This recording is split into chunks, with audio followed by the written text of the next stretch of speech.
Fala, galerinha, beleza? Muito bom dia para todos vocês.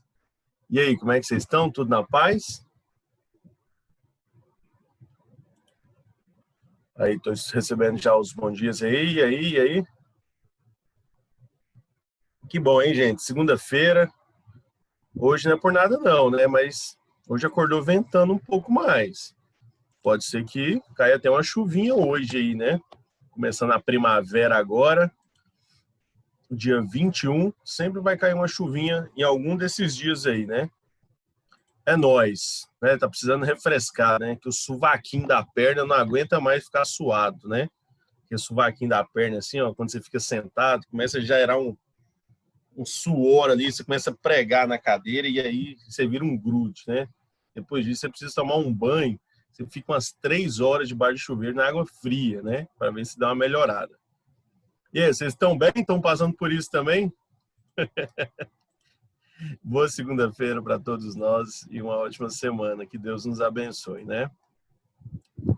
Gente, quem quiser deixar o vídeo aberto aí, tá? Fique à vontade, tá bom? Vai ser muito legal se a galera aderir a isso aí, todas as aulas, né? Se vocês puderem fazer isso, tá bom? Então, eu quero deixar à vontade, né? Para, às vezes, alguém tá afim. E isso dá uma interatividade muito boa mesmo, tá? Eu tenho testado isso em outras salas e as aulas têm rendido mais, têm trazido mais conhecimento, mais interação, a gente consegue ter um aprimoramento melhor, tá bom? Então é nóis, vamos começar aqui. Eu vou deixar vocês à vontade aí no que vocês quiserem, como ficarem mais à vontade, tá bom? Olha só, velho, aqui nós temos as reações orgânicas, né? Como a gente começou na última aula. E aí eu vou dar uma passada de leve aqui só para vocês relembrarem, né? E aí a gente vê onde a gente parou, que foi lá na questão dos carbocátions, né? O que são reações orgânicas? A gente está falando justamente sobre o substrato. A Júlia está falando o que aí? Ah, é mesmo, né, Júlia? Vocês tiveram dúvida na atividade? Eu coloquei a atividade para vocês, fiz alguns exercícios e falei, perguntei se tivesse dúvida, né? Para poder tirar aqui agora, né? Não foi? Não, professora, é porque teve um erro lá na prova, e se eu coloquei a gente ia fazer uma atividade em sala de aula, né? Que no caso é a aula mais. Uhum, mas é na próxima aula, Ah, tá. tá bom? Desculpa. Que aí na próxima aula fica mais de boa, mais suave. Beleza? Beleza. Dá um joinha aí para mim.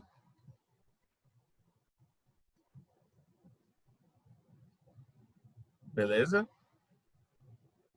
Joinha, beleza. Então fechou. Olha só, gente. Os compostos orgânicos, né, como eu falei para vocês, eles têm aglomeração e tudo mais, eles formam uma coisinha chamada de substrato. E esse substrato ele pode reagir com um reagente e pode formar uma nova substância. Essas primeiras reações que a gente viu são as reações de adição.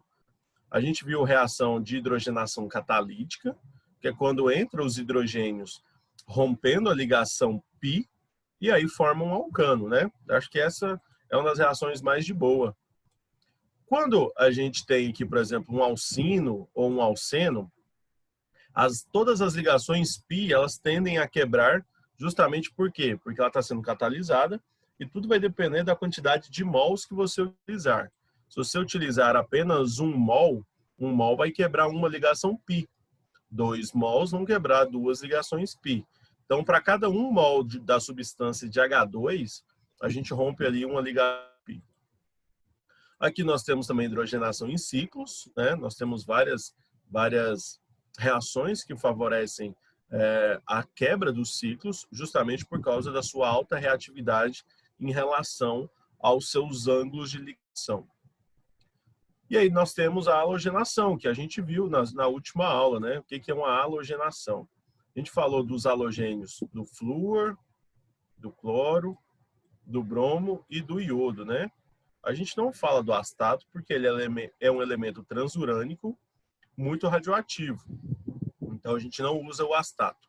A gente usa esses 4 aqui. O flúor, normalmente, a gente não usa. Não é que não usa, tá? Normalmente, a gente não usa. E nem o iodo. Também, normalmente, a gente não usa. Por quê? Porque o flúor tem uma reatividade extrema, muito alta, e o iodo tem uma reatividade baixa, né? Então, ele demora demais para reagir. Então, quando eu tenho o cloro e o bromo, nós temos aqui uma reatividade considerável, que consigo manipular isso no laboratório, ter o controle e formar os produtos que eu quero. Quando a gente fala o nome da reação, se eu falar para você que está acontecendo uma cloração, eu posso falar que está tendo uma adição, que é uma adição, eu posso falar que está tendo uma halogenação, e ainda mais específico, uma cloração. Eu estou te falando o que está acontecendo naquela substância, o que está entrando naquele substrato de reagentes. E aí a gente chama essas reações de reação de halogenação. Eu posso também falar uma bromação quando a gente utilizar o brom.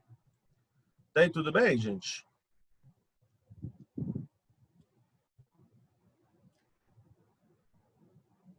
Tudo bem? Vai dando joinha aí, fala comigo.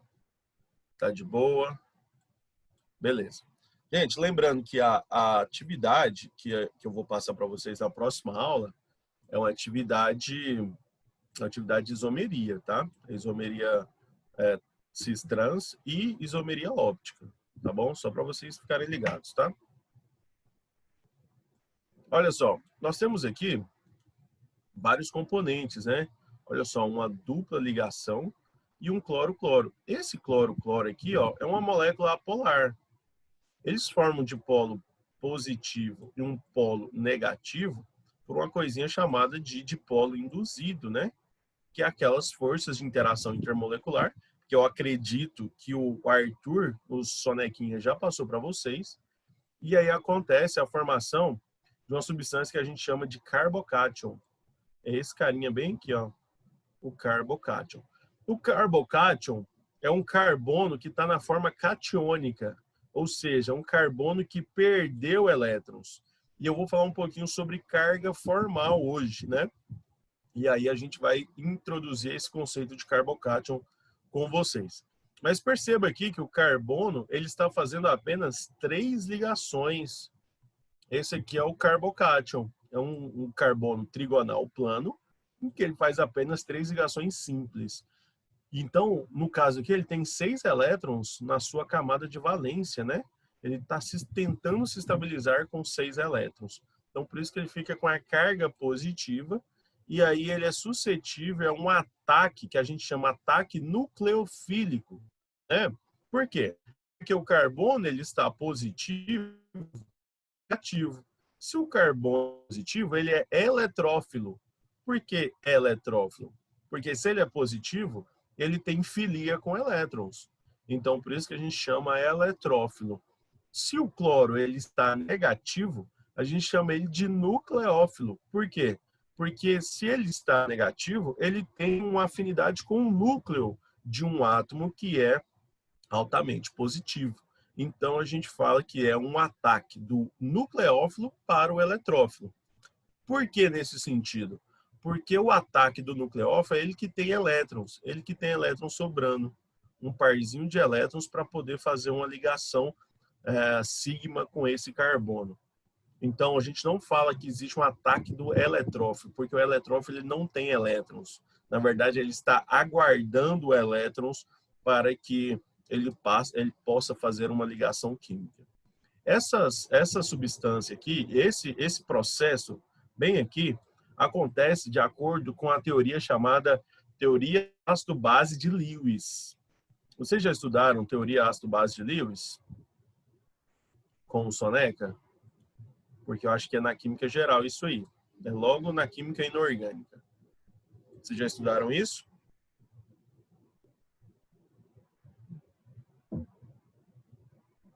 Fala comigo aí, velho. Não me deixa no vácuo, não.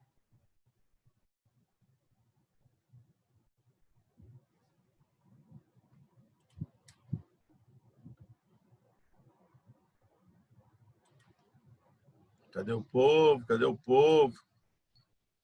Cadê o povo?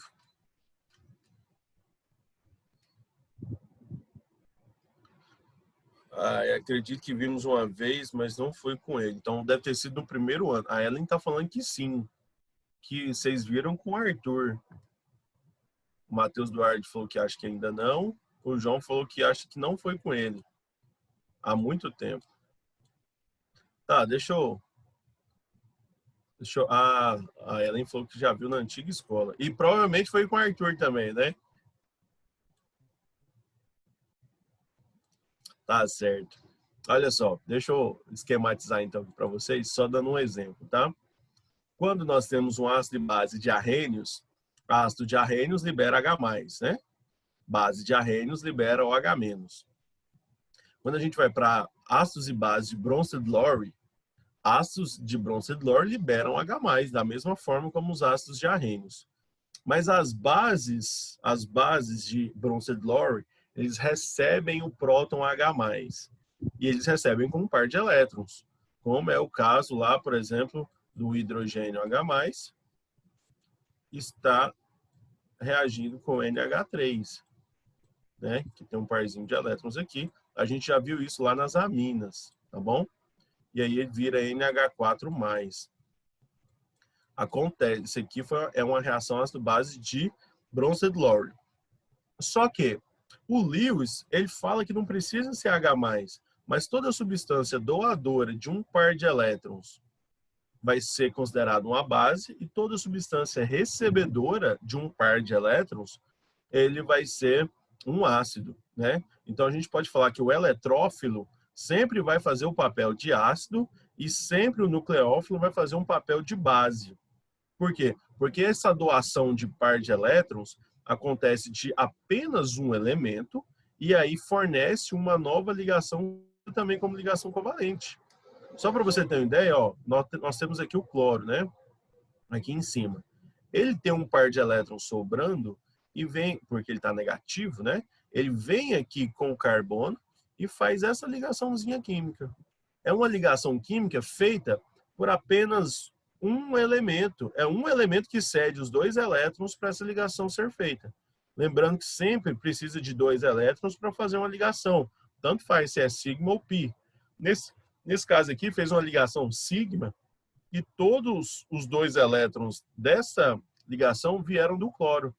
Então, a gente fala que é um ataque nucleófilo a um eletrófilo. E aí fornece essa ligação.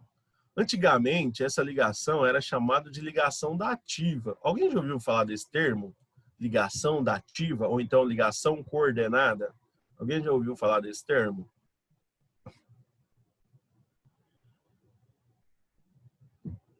A Caritas falou sim, a Isabela, Matheus Duarte, Patrícia B. Beleza, top demais.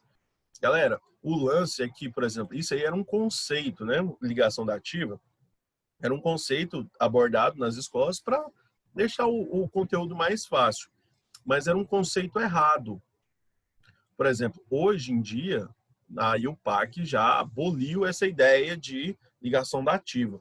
Porque essa ligação aqui, ó, por mais que ela tenha acontecido por apenas um átomo, né, só um átomo que forneceu os 2 elétrons, essa ligação é a mesma, é uma ligação covalente sigma normal, é a mesma ligação.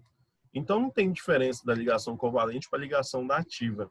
Então essa ligação dativa, esse conceito, ele foi abolido justamente e foi incrementado justamente teorias ácido-base de Lewis, né, para mostrar o que é um nucleófilo, o que é um eletrófilo. Ligação dativa não é ensinada mais no ensino médio, pelo menos não deveria ser ensinado mais, desde 2006, tá? 2006, só para a gente ter uma ideia, eu tava no primeiro ano de faculdade. Quando eu cheguei na faculdade, foi um assunto assim, que eu falei assim, velho, fiquei de cara. Eu falei assim, isso aqui é ligação dativa. O professor falou assim, o quê? Isso não existe não, velho. Então eu fiquei assim, um pouco em choque, sabe? Porque tem alguns conceitos no ensino médio que são ensinados de forma errada, que quando você chega na universidade você tem um baque muito grande por causa de um conceito, tá bom? Ligação dativa, então, não existe, tá bom? Nem ligação dativa, nem ligação coordenada. Beleza, até aqui tudo bem, gente?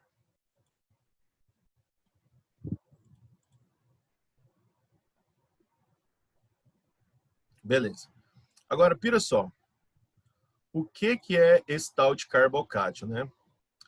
Ó, note que a ligação pi faz o ataque ao átomo de cloro, né? No comecinho lá, formando assim um produto intermediário chamado instável, né? Bastante estável, chamado de carbocátio. O que é esse carbocátio, né? É um carbono que faz apenas 3 ligações, né? Ó, fazendo 3 ligações, adquirindo uma carga positiva pela falta de um elétron, né, de sua eletrosfera no seu estado fundamental. O que é isso? O carbono ele tem 6 elétrons, né? Quando você distribui os seus elétrons no seu diagrama de Linus-Pauling, olha o que acontece. Você tem 2, mais 2, mais 2. A camada de valência dele tem 4 elétrons. Tem 4 elétrons. Então, quer dizer que quando a gente olha a camada de valência de um átomo, quando a gente está vendo as ligações, é só a gente olhar os elétrons ao redor. Né? Você está aqui, está aqui. Ó. Aqui ele está com 3. 3 elétrons da sua própria camada de valência. Não estou falando que são os 6 do compartilhamento. Porque esse outro aqui da esquerda, esse aqui, ó, que eu estou pintando de azul, é do hidrogênio, é da camada de valência do hidrogênio. Então, o carbono aqui, ele está com 3 elétrons apenas. Se ele está com 3 elétrons apenas, ele deveria ter 4, porque ele tem 4 elétrons, segundo a distribuição eletrônica, e ele é da família 4 da tabela periódica, então ele está faltando um elétron. Se está faltando um elétron, eu coloco uma carga positiva, né? Porque ele deveria ter 4 e agora ele tem 3 ao redor dele. Então, por isso que ele fica com uma carga positiva. Isso é chamado conceito de carga formal. Tá bom? Conceito de carga formal. Isso eu falei com vocês lá atrás nas aminas e nas amidas, quando eu estava falando sobre o nitrogênio, né? Sobre a forma que ele fica no NH4+, que é o íon amônio.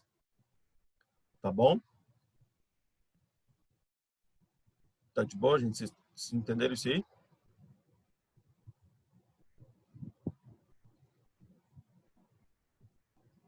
Beleza. Esse carbocátio, ele fica muito suscetível a um ataque. Porque, imagina, ele tem 3 elétrons na camada de valência. Ele está tentando se estabilizar com 6 elétrons compartilhados. Ele não chegou na regra do octeto. Então, ele é muito suscetível a um ataque nucleofílico, que é um ataque carregado de elétrons, para ele poder fazer o seu quarto compartilhamento, a sua quarta ligação. E aí sim adquirir estabilidade. Então, lembra no comecinho do ano que eu falo para vocês, ó, até no ano passado, né?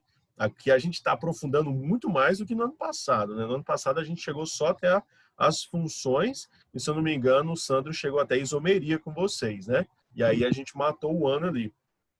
Mas olha só, quando a gente trabalha o conceito fundamental, né? Lá no comecinho, eu falei para vocês que o carbono só faz 4 ligações, né? Ainda até faço assim, o carbono faz 3, o carbono faz 5. Vocês, não, beleza. Nesse caso aí, eu estou te mostrando o carbono fazendo 3 ligações.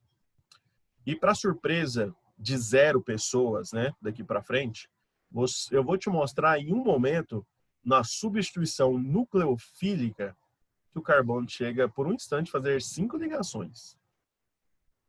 Eu não sei como que você está aí, né, porque eu não estou te vendo, né? Eu não sei se você segurou agora aí na cadeira para você não cair. Mas o carbono fazendo 5 ligações por um momento. Você quer comentar alguma coisa? Quer desabafar? Professor, eu vivi uma mentira desde então e tal. Não. O certo é 4 ligações para ele adquirir estabilidade, tá bom? Então, quando ele se transforma em 3 ligações, ele está extremamente instável. E quando ele for fazer essa quinta ligação, é por milionésimos de segundos, né, que acontece essa quinta ligação. E ele faz até uma coisinha que a gente vai chamar de efeito guarda-chuva, que é muito massa mesmo. Beleza? Deixa eu passar para frente aqui, para a gente ver sobre a estabilidade dos carbocátios. Existe um grau de estabilidade dos carbocátios. isso aqui vai ser muito importante lá na substituição nucleofílica também, tá? Nessa questão do efeito guarda-chuva. Porque eu falei para vocês que vão ter dois tipos de substituição nucleofílica, que é a SN1 e a SN2. A SN1, que é substituição nucleofílica unimolecular, ela vai via carbocátion. É o carbocátion terciário que vai poder promover essa substituição nucleofílica.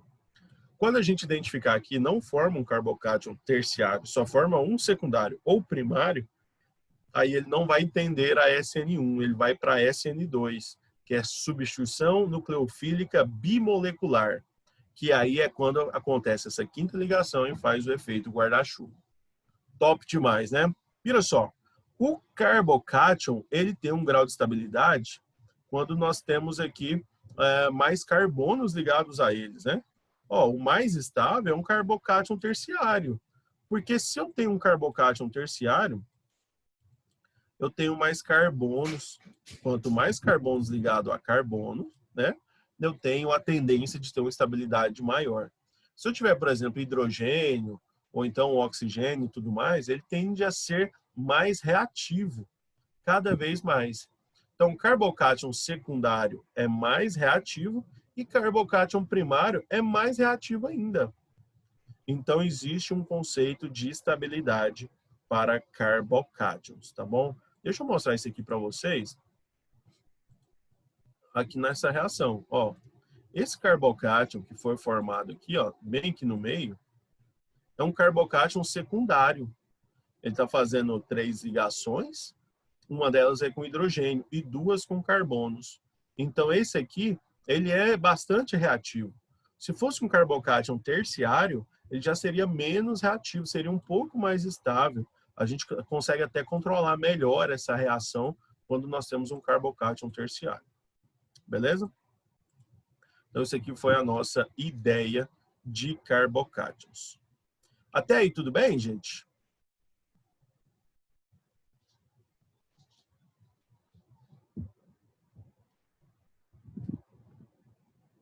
Sim? Tá tudo ok?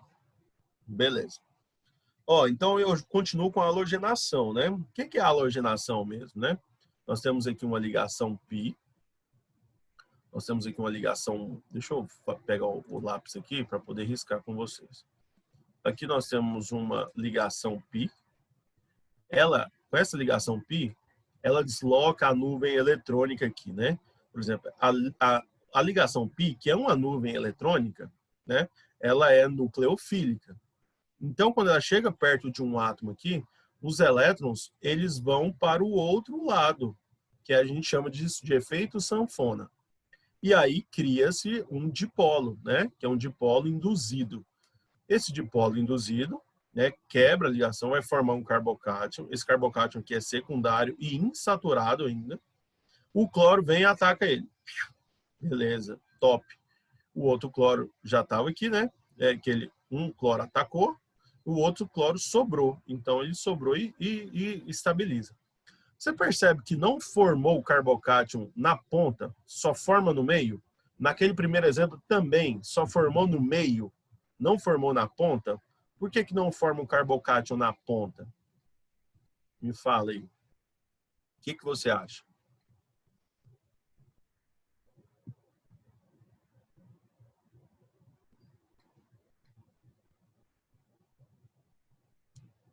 Alguém? Alguém? Por que não forma carbocátion na ponta? Na ponta da cadeia. Isso aí, menina Isabela Neves.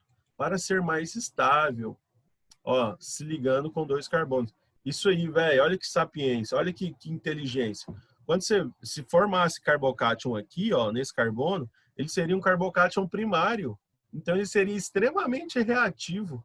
Então, ele forma no mais substituído, que é no do meio, porque aqui agora ele ganha uma estabilidade um pouquinho maior, que é um carbocátion secundário. Então, sempre que tiver a possibilidade, ele vai formar em carbocátions secundários, né? Secundários, beleza?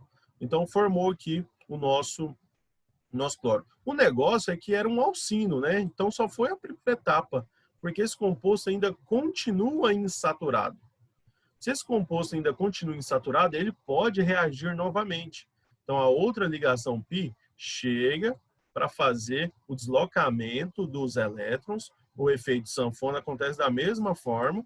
E agora, ó, nós temos um carbocátion que ele vai ser secundário. E, de novo, ele não desloca a carga para a ponta. Ele vai ficar com a carga justamente no meio para fazer um carbocátion mais substituído. Então, quando esse cloro ataca aqui, esse carbocátion secundário, ele vai formar uma coisinha que a gente chama de haleto geminal. Lembra quando a gente falava de haleto vicinal? Que eu falei para vocês, o que significa vicinal? Vicinal significa vizinhos, né? Esse aqui é um dialeto vicinal, ó, porque os cloros estão em carbonos vizinhos, né? Quando eu falo haleto geminal, eu estou falando que existem 2 cloros em cada carbono vizinho. Então, quando eu falo geminal, é porque é o dobro do vicinal, tá bom? E aí acontece aqui, os 4 cloros em 2 carbonos, eles são vizinhos. Isso a gente chama de haleto geminal. Essa halogenação foi feita por uma cloração, né? Cloração. Eu posso resumir essa reação assim, ó. Você tem o alcino e aqui você coloca 2 mols. Você sabe que a cada mol é quebrado uma ligação π, e aqui no final você, em vez de colocar essa setinha para gerar o carbocátion e gerar esse dialeto vicinal, você já põe a setinha para gerar o haleto geminal. E aí você pode formar, sair de todo esse intermediário que está rolando aí. Tudo bem, gente?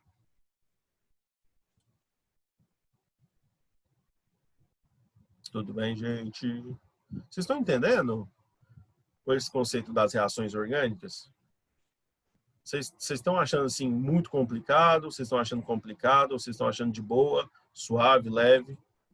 A Júlia falou que está entendendo, a Patrícia também, sim. Está indo por enquanto. A Ellen falou mais ou menos. Galera, é o seguinte. Eu queria muito, quero muito, tá? Até vou falar para você, Ellen, mas serve para todo mundo da sala. Se eu falar alguma coisa que você não entendeu, me para na hora.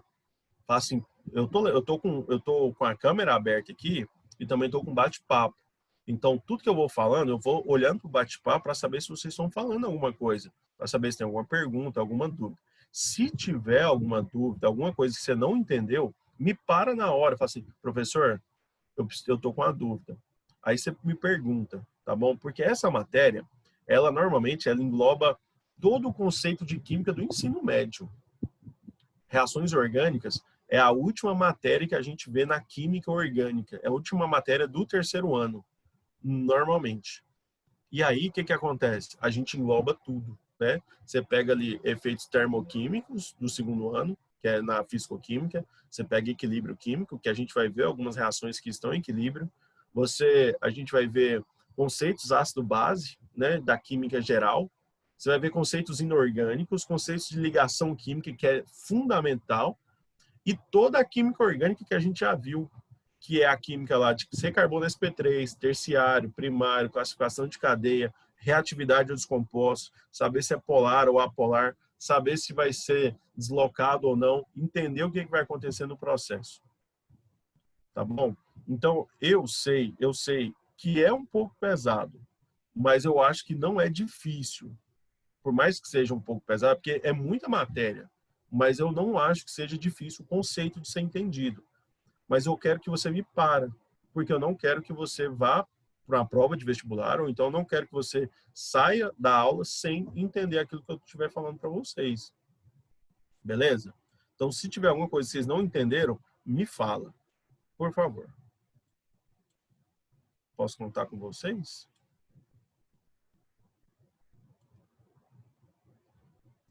Professor, Sim. eu não vou tirar dúvida agora, porque, tipo assim, eu tô voltando a pegar o ritmo agora, de novo, a estudar. Aí eu vou, qualquer dúvida, eu tiro semana que vem, porque tem umas matérias que eu tô precisando estudar mais, tipo química, por exemplo. Tá Aí, bom, qualquer coisa eu entro em contato com o senhor. tá bom. Mas se semana que vem você chegar aqui na aula e você não tiver visto os vídeos do Química Simples, reações de adição, aí vai ficar até mais difícil para você, tá? Tá bom, tá bom. Tá bom? Então, tipo assim, você falou que tá pegando o ritmo agora, você vai organizar suas dúvidas, né? Sei lá, vai escrever, vai anotar. Então, pega essas aulas que eu já dei, né, que tá gravada, veja de novo, vai lá no canal, dá uma visual. No canal tá muito por cima, tá? No canal tá muito simplificado. Aqui as coisas estão muito mais aprofundadas, que é Eu onde eu acho tô, que tô vocês. pegando as aulas no site da escola, que eles colocam lá, é só colocar o dia, aí dá pra ver todas de novo. Beleza, minhas aulas foram nas segundas-feiras, tá? Então a gente só pegar as aulas aí que a gente vai. E se tiver dúvida, traz para mim na semana que vem, que eu tiro todas as dúvidas de vocês, tá bom? Beleza. Obrigada, professor. Tamo junto. Galera, então a gente acabou a halogenação, tá? A gente já fez hidrogenação catalítica e halogenação. O que é hidrogenação? É a entrada de hidrogênios. Halogenação, entrada de halogênios. Agora, o que é uma hidrohalogenação? Uma hidrohalogenação é quando eu tenho um ácido de arrênios, né? Um ácido de arrênios reagindo aí na substância. O que é um ácido de arrênios? É um hidrogênio ligado a um halogênio, que pode ser o ácido fluorídrico, o ácido clorídrico, o ácido bromídrico ou o ácido iodídrico, que são esses 4 principais ácidos lá da família 7, né? Onde agora eu tenho a junção da hidrogenação com a halogenação. Então agora eu chamo de hidrohalogenação. E aí tem uma coisinha muito legal, que a gente chama de regra de Markov-Nikov. Tá? Olha que nome legal, velho. Esse nome aqui, em russo, né? Em russo, ele é escrito de uma forma diferente. A tradução para ele tem umas 5 traduções diferentes. Então você vai poder achar no final, em algumas literaturas, com 2 Fs no final. Markov-Nikov. Tem gente que gosta de Markov-Nikov, que é do jeito que eu escrevi aqui. O negócio é que em 1869, o Vladimir Vasilevich Markov-Nikov, ele fez de maneira simplificada o entendimento dessa reação. Por quê? Porque quando a gente tem uma reação aqui, a gente tem uma dupla ligação, né? A gente tem uma dupla ligação. E eu quero que você entenda qual que era a dúvida da época. Ele tinha H, ele tinha Br. Então, eu sei que um vai entrar num carbono, outro vai entrar em outro, né? Peraí, o hidrogênio ele vai entrar nesse carbono da esquerda ou ele vai entrar nesse carbono da direita? E o bromo? Ele vai entrar no carbono da direita ou vai entrar no carbono da esquerda? Peraí, nós temos possibilidades. E aí, o que vai acontecer? O que vai acontecer? Aí o Vladimir, ele colocou para a gente uma ideia de mecanismo de reação que você controla a sua reação química. E ele falou o seguinte, ó, que os átomos, ó, de maneira simplificada, que o átomo de hidrogênio do ácido é adicionado, ou seja, ele sofre a adição, né, no átomo de carbono mais hidrogenado. Opa, será que fica confuso assim? Quero que você perceba aqui embaixo, tá? Ó, que nós temos um carbono. Temos quantos hidrogênios nesse carbono aqui? Alguém sabe me falar?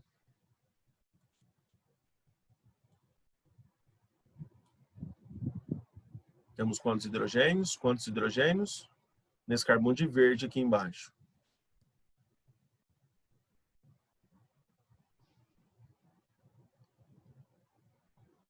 Temos um hidrogêniozinho, né? Ó, o carbono já está fazendo uma ligação com a esquerda, mais uma dupla, então sobrou um hidrogêniozinho. Esse carbono da direita, ele está fazendo... Tem quantos hidrogênios ligados a ele?